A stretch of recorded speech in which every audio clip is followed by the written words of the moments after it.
उत्तर प्रदेश से आज़ाद भारत की जनता ने पंडित जवाहरलाल नेहरू को अपना प्रधानमंत्री चुना।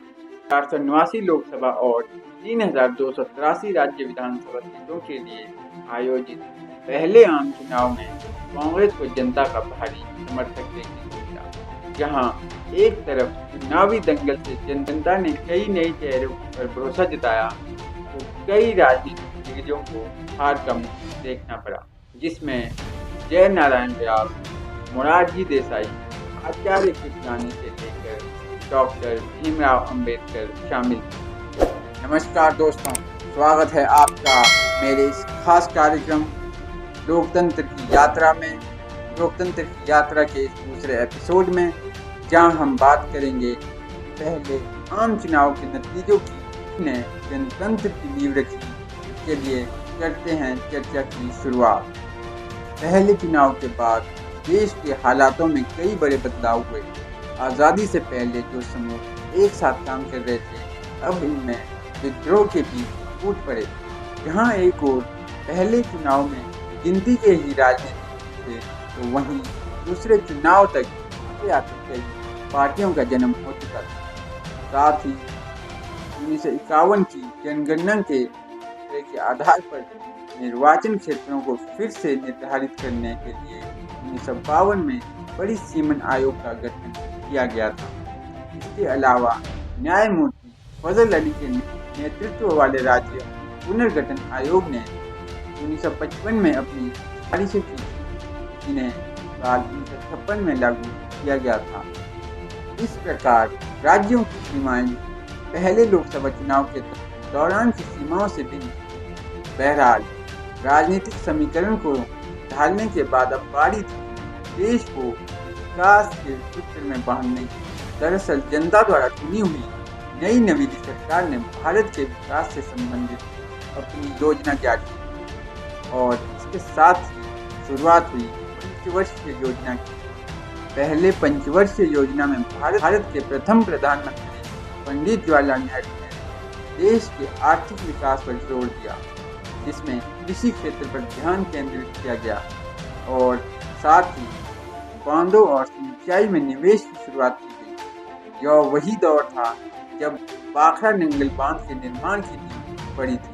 दरअसल यह रोड डोमर मॉडल पर आधारित था, जिसमें बचत बढ़ाने पर अधिक जोर दिया गया। वहीं साल 1956 अंत आते आते 5 भारतीय प्रौद्योगिकी संस्थाओं की स्थापना हुई। इस योजना की लक्षित वृद्धि दर लगभग 2.1% थी, जबकि प्राप्त दर विकास दर की 3.6% थी। इसके साथ ही भारत देश विकास की परियोजनाओं के साथ साथ अंतर्राष्ट्रीय परिदृष्टि में भी अपनी उपस्थिति दर्ज करवा रहा था, जिसमें भारत संयुक्त राष्ट्र खाद्य एवं कृषि संगठन, अंतर्राष्ट्रीय विकास संघ, राष्ट्रीय वित्त निगम, अंतर्राष्ट्रीय श्रम संगठन जैसे समूहों का हिस्सा बना। सबके साथ देश पहुंचा दूसरे आम चुनाव को। हालांकि दूसरे चुनाव में सबसे बड़ी समस्या थी उसे तय समय से करवाना। दरअसल 1956 में ऐसा लग रहा था चुनाव में देरी हो सकती है। इस देरी का कारण था राज्यों का पुनर्गठन। दरअसल 1951-52 तक भारतीय प्रांत तथा 22 राज्यों की श्रृंखला में बन चुके थे। वहीं 1957 तक आते आते 14 राज्य और 6 केंद्र शासित प्रदेश बन चुके थे। वहीं 403 निर्वाचन क्षेत्रों में 494 लोकसभा सीटों के लिए चुनाव होने थे, जिसमें थोड़ी समस्याओं वाली कुल 91 सीटें थी और 2,518 निर्वाचन क्षेत्रों में 3,102 राज्य विधानसभा सीटें थे, जिसमें कुल 84 में दोहरे सदस्य वाली सीटें शामिल हैं। जहां गौर करने वाली बात यह है कि साल 1961 तक यह दोहरे सदस्य वाला नियम चलता रहा, जहां एक ही सीट पर 2 प्रतिनिधि चुने जाते थे। बहरहाल तमाम विपरीत परिस्थितियों को ढाल बनाकर भारत आगे बढ़ा और इसके साथ ही आगाज हुआ देश में दूसरे आम चुनाव का। दोस्तों, आज के लिए इस एपिसोड में इतना ही। अगले एपिसोड में हम बात करेंगे दूसरे चुनाव से आगे की कहानी।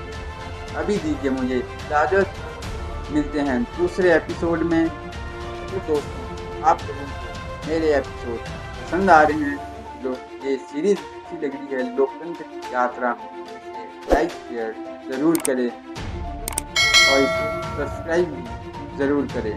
धन्यवाद।